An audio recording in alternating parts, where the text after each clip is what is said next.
Hey again, everyone. Welcome to the Voice of College Football. We appreciate you being here. Thank you so much for the support. Please like the video, share these videos out on social media. Not everyone knows that we're here talking college football with you every day. And of course, subscribe. You got to hit that bell for the notifications to know when we go live. All right. We are ranking the conferences prior to postseason play. And we're going to run down the numbers, put it into context, and then let you know the conference rankings 1 through 5 in the Power 5. Let's go to the ACC first and foremost. The overall record against non-conference opponents is 37-18. The Power 5 number, however, is 7-14. So if you look at that non-conference record from the 14 teams in the ACC and say 37-18 looks good, it's not good. It is not a good performance against a lot of group of 5 teams and also FCS teams. So it's 7-14 against the Power 5, 17-4 against the group of 5. That seems really good. It's decent. It's okay, but still losing 4 games to the group of 5 needs to be researched a little bit more. 13-0 against the FCS. That's pretty common. The highs for the ACC this year, no doubt. Florida State. The ACC should spend a little bit more on the Christmas gift for Mike Norvell and company. Florida State downed SEC Western Division champion LSU, and then at the end of the season knocked off a Florida team that, albeit was just 6-6, Florida did win earlier in a big non-conference game against Utah. So 2 big wins for Florida State. Syracuse over another team that participated in a major conference championship game. Yes, the Big Ten West is down, but Syracuse did beat Purdue. Good win for the ACC there. North Carolina State against a decent 7-5 Texas Tech team. Pitt losing to Tennessee. Tennessee's one of the top 5, 6, 7 teams in the country, and Pitt took them to overtime. Louisville with a win over UCF that the ACC defeated that made its conference championship game. Now let's go to the lows for the ACC, and they are many, and they are important. And Clemson, we're looking at you. Losing to Notre Dame and South Carolina from a team that dominated the ACC is not a good look. Clemson 8-0 in the regular season in conference play, won the ACC championship game by 29 points over North Carolina, beat everyone in sight, won the better of the 2 divisions, but they could not get it done against non-conference opponents. Notre Dame, they got ambushed in South Bend, trailed that game 28-0, lost it 35-14, lost to South Carolina as well as a double-digit 14-point favorite. Bad look for the ACC. The champion goes down in 2 big non-conference games. Notre Dame against the ACC. Once again, the Irish lay waste to the ACC. They win 4 consecutive games. Notre Dame's record against the ACC is flawless, going back to 2017 in regular season games. So the ACC Notre Dame agreement has certainly paid off on the field for Notre Dame. And they not only won these 4 games, they beat the ACC champion. Notre Dame also beat North Carolina, who made it to the ACC championship game, of course. Also, you look at those group of 5 losses, and the one that really highlights a deplorable season by Miami and the ACC in some respects, Miami losing at home to Middle Tennessee by 24 points. Now let's look at the bowl competition for the ACC, because at the end of this bowl season, what you're going to see by the national networks and a lot of pundits out there is they're going to simply tell you what each conference did against the other conferences and give you a bowl record for each conference. But that doesn't tell the whole story. So here at the Voice of College Football, in the off season, as soon as we get through all of the postseason games, we're going to lay it out in regards to who played the best non-conference play between the ACC, the Big Ten, the Big 12, the SEC, and the Pac-12. We'll put it into context, because just because a particular conference went 7-4 in postseason play doesn't mean that that was a strong 7-4. It's got to be placed into context. What are the matchups? And for the ACC, it looks like this. 9 bowl matchups against teams that are currently 73-36. The ACC typically benefits from playing more group of 5 teams than the other conferences. They've got 2 matchups against a group of 5, and out of the 9 bowl games, they only play 3 ranked opponents. That would be the Clemson game against Tennessee in the Orange Bowl. North Carolina's got a State against Oregon, and Pitt also against the Pac-12 in 9-3 UCLA. So also consider this. When a particular conference does not reach the college football playoff, then they have stronger teams to play down in the other bowls because they're not sending their best team to the college football playoff. The Big Ten, we will talk about here in just a second, is obviously sending 2 teams to the college football playoff. Therefore, they're slotting down and having to play higher seeds in the other conferences. Let's look at the Big Ten right now. Non-conference 32-10. A lot of bad losses among those 10. The Power 5 record is not impressive at 5-6, and especially considering some of those wins against the likes of Boston College, Colorado, and others. Not a good run for the Big Ten against the Power 5 this season. Against the Group of 5, much like the ACC, it looks good on the surface at 19-3, but that's not really an overwhelming record against the Group of 5. There's an FCS loss by the Big Ten, and we can blame Northwestern with another embarrassing loss for the conference. Northwestern lost all 3 non-conference games to Duke in the Power 5, to Southern Illinois in the FCS, and a Group of 5 loss against a MAC opponent. So the highs for the Big Ten non-conference are few and far between. Maybe postseason play will be different, but as things stand right now in the regular season, the Big Ten does not look good against the other 5 conferences. I know the record is 5-6 Power 5, but if you look at the matchups, they are not overwhelming by any stretch of the imagination. The best team that the Big Ten beat non-conference is certainly Ohio State 21, Notre Dame 10 in week 1. Also, this win, we'll note it here. At the time, it looked really good when Rutgers defeated Boston College 22-21. The Eagles were expected to be a strong 7-9 win team in the ACC. They were not. They only went 3-9, so that's just a okay win that you would expect. Rutgers, Boston College, both bad teams in their respective conferences. The lows for the Big Ten, there are also not a ton of lows. So they didn't have embarrassing losses. They pretty much just held serve for the most part. Syracuse beating Purdue, not a good look for the conference, of course, as Syracuse faltered to 7-5, and Purdue did win a division and come within 4 quarters of a Big Ten championship, and they lost to the Orange. And of course, you got the loss by an Iowa team that went 7-5, losing to a last place team in the Big 12. Not a good look for the Big Ten there, as Iowa State defeated Iowa. 9 bowl teams in the Big Ten, and they play the toughest slate of any conference. So we outlined this just a few seconds ago. Michigan, Ohio State make the college football playoff. That means everybody else slots down, and therefore they've got to play tougher competition. For example, Penn State, the 3rd best team in the Big Ten, is playing the Pac-12 champion. So it's a 3 seed versus a 1 seed, and the other corresponding games kind of follow in line. Purdue, LSU, and some other ones are lower seeded teams in the Big Ten having to jump up to play higher seeded teams elsewhere. 9 bowl games for the Big Ten. 6 of their opponents are ranked. Really tough outs here. Michigan, TCU, of course, Ohio State, Georgia in the playoffs, and those are the games that obviously mean the most by far. The Rose Bowl is Penn State, Utah, as we explained, and other matchups there. And again, the Big Ten and the SEC have their usual square off. They never play for the most part. I know we had a Penn State-Auburn game, but rarely play in non-conference play that's scheduled in September.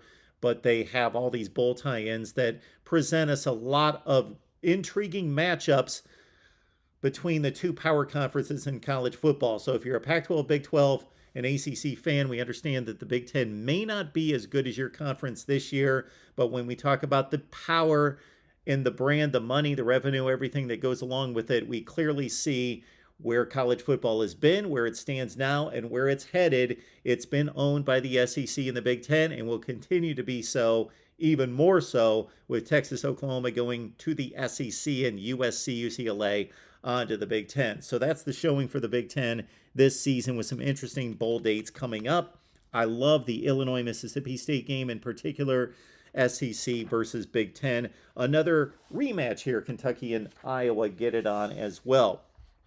Now let's move on to the Big 12, and a good showing by this 10-team conference, 25-5 overall. The Power 5 mark is 7-4, Group of 5 at 10-1. Strong FCS 8-0. So the Big 12 has held serve. It's done its job against the weaker competition. Really no embarrassing losses here. Here are the highs. Kansas beat Duke. Duke turned out to be a good team. 8-4 in the ACC. And really, if you look at Duke's play over the course of the season, nobody embarrassed Duke. Nobody made them look bad. They were in every game. So that's a quality win. It doesn't look like it in terms of name brand, but in terms of the 2022 teams, Kansas over Duke's, good win. Iowa State over Iowa. We mentioned this during the Big Ten section. Bad loss for the Big Ten. Good win for the Big 12. Last place team defeats a solid Big Ten team in Iowa. Texas Bama. I know it's a loss for the Big 12, but we watched the game. Did you watch the game? Texas outplayed Alabama. Even with Quinn Ewers on the sideline, Hudson Card hobbled with a bad ankle. Texas still should have won the game. They outplayed Alabama, so that's a good look. It's not a win. It's still credited to Alabama as a win and should be. Good look, though, as we put the games into context and not just the wins and losses. Texas, mark one down for the Big 12 here against Alabama in regards to playing up to the competition in the SEC. The lows, no bad losses. No really bad losses. Now, Baylor lost to BYU, and BYU faltered from what we expected them to be a top 25 team early in the season. However, Baylor did not prove to be a good team in the Big 12 either. Marginal team at 6-6. So not a bad loss for the Big 12 there.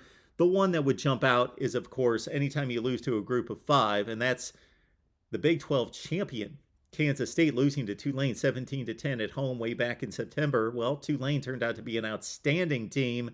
Still a group of five.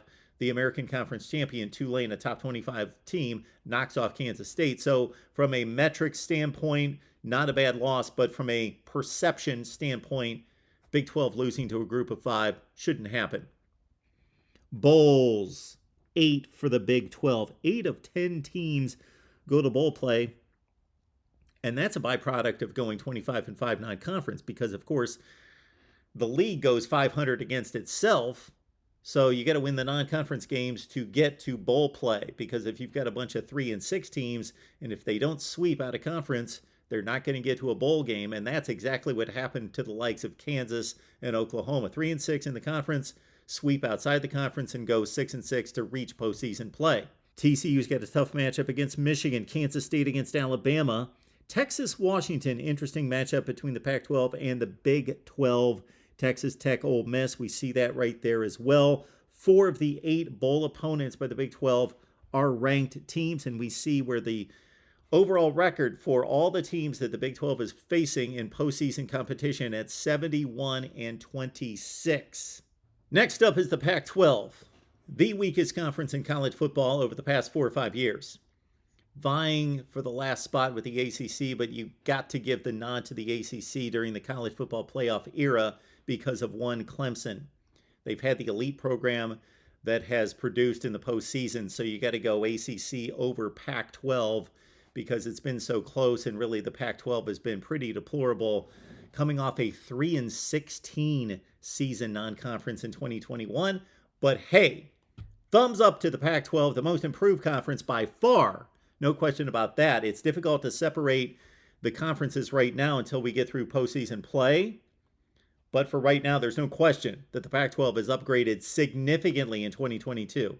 Let's check it out. 26-10 non-conference is not great, but it's a step in the right direction. Okay, against the Power 5, 5-8. Well, let's put that into context here in just a second. Group of 5 record is 11-2. And that's an upgrade over recent years. Typically, the Mountain West in the last 4 or 5 years has stepped into the Pac-12 and done some damage. The Pac-12 at one point only went 7-6 in group of 5 games, and that was basically against the Mountain West. But they took care of business this year for the most part, and they swept all 10 FCS games. So no embarrassing losses by the likes of Washington State against an FCS team as we have seen in recent years. The highs for this conference. USC took care of Notre Dame.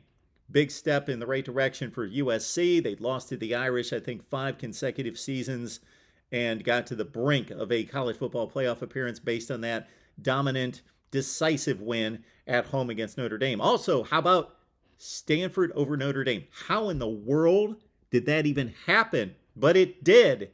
So big win for the Pac-12 as one of their worst teams. Awful, horrible team was good enough to beat Notre Dame. How it happened, I don't know, but it did. It's a result, and it goes in a big way in favor of the Pac-12.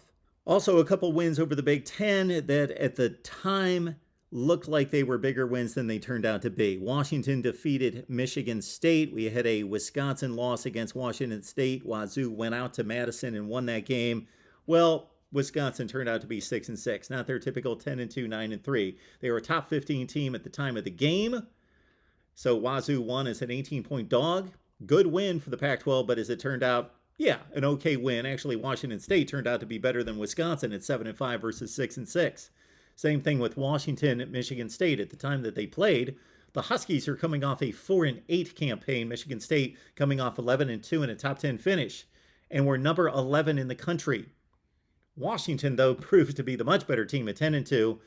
Michigan State at 5-7. And so Wisconsin and Michigan State went back to the Big Ten and they started losing games to those teams as well. So Pac-12 took care of business on the field, but put those wins into context and they're really not that big a deal. The lows for the Pac-12. Here we go. The SEC took care of business here with a 3-0 run against the Pac-12. Of course, Oregon just didn't lose to Georgia. They got completely annihilated, embarrassed, horrible outing.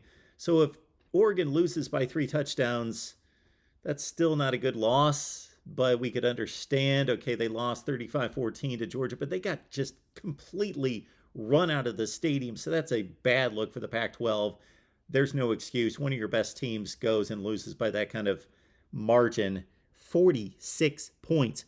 Utah goes to Florida and loses. Florida turns out to be a 3-5 team in the SEC. Utah's the champion at the Pac-12. Awful loss by the Pac-12. I know there are all sorts of excuses that they had a bad night. Cam Rising lost his head and threw a pick in the end zone. You know what? They lost the game. I'm not saying that Utah's not better than Florida. Over the course of a season, it proved out that the Utes are better than the Gators, but they lost the game. So credit the SEC. Black mark against the Pac-12.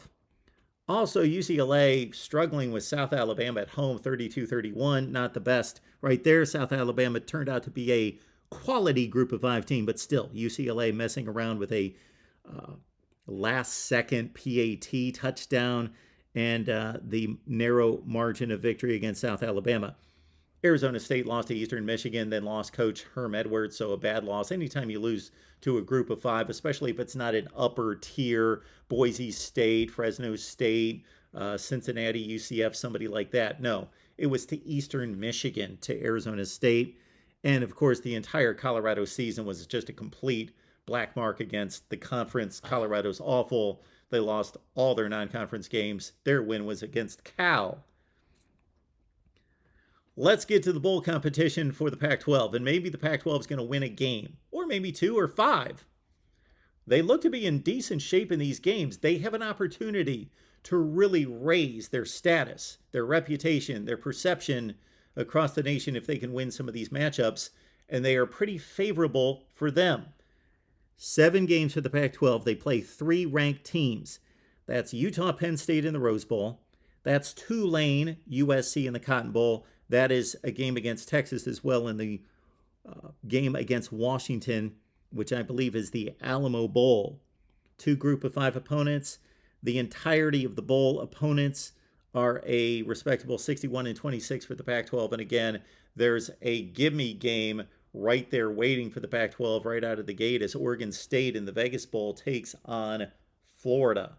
Florida's going to be missing like 25 players. And it's one of these uneven matchups we talked about. So I love bowl play for a number of reasons, including typically like-seeded matchups, fair matchups. But when Oregon State's 9-3 and 6-3 in the Pac-12 and Florida's 3-5 in the SEC, 6-6 overall, they should not be playing. And then on top of that, Florida's down 25 players. So Oregon State's got to take care of business and do it impressively. Let's move on to the SEC. Is it truly the best conference in college football? We can look at NFL draft selections. We can look at past postseason performance and national championships, of course. We can look at recruiting rankings, all indicators in the SEC's direction. But we're not making that evaluation here. This is based purely on 2022 results, does the SEC stack up as the best? Or are they just the best in all these other metrics, but the results on the field don't necessarily prove it? 49-7 non-conference. Wow, that's pretty emphatic right there. Now let's look deeper.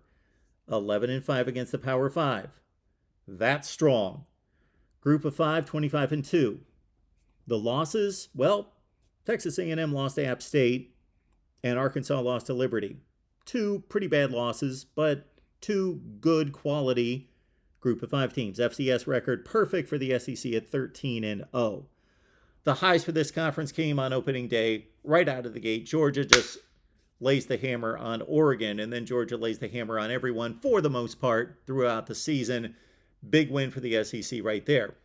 As we mentioned when we ran through the Pac-12, a pretty marginal Florida team, 10th best in the SEC, defeating the Pac-12 champion.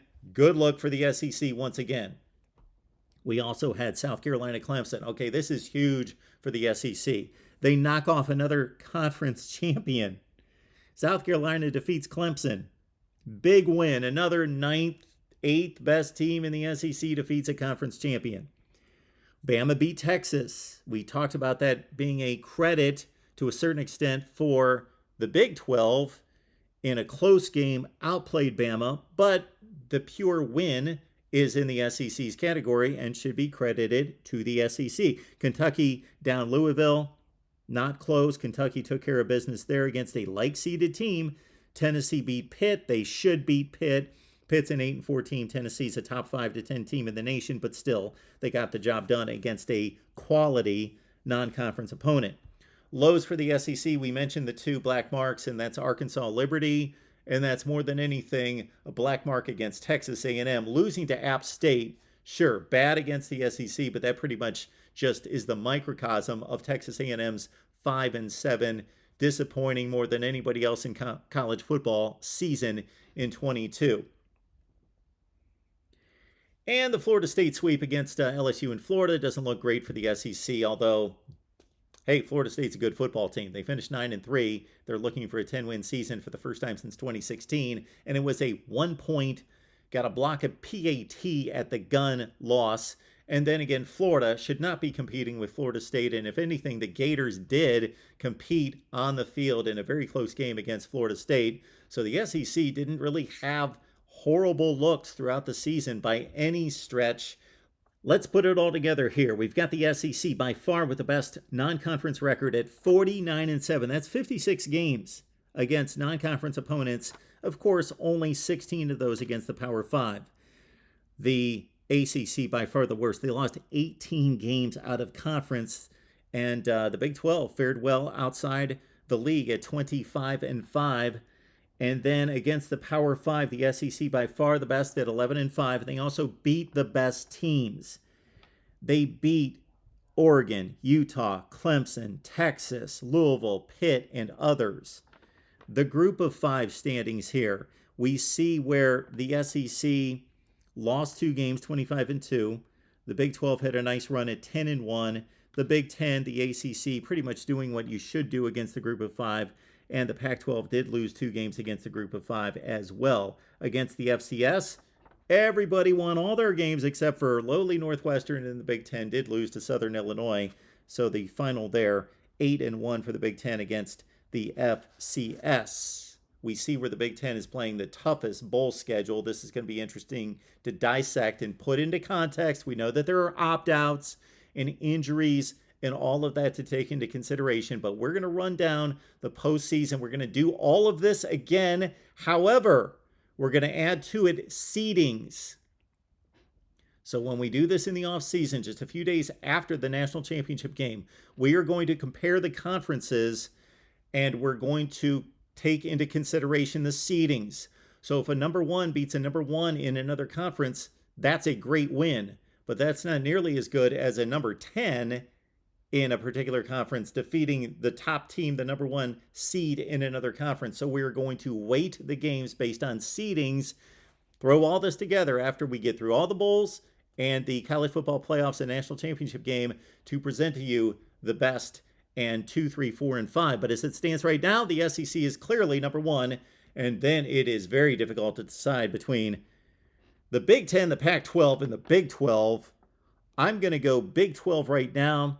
They didn't have any bad losses outside the conference, had a couple decent wins, really didn't do anything outstanding, but again, didn't lay an egg at all. The Pac 12 had a few screw ups.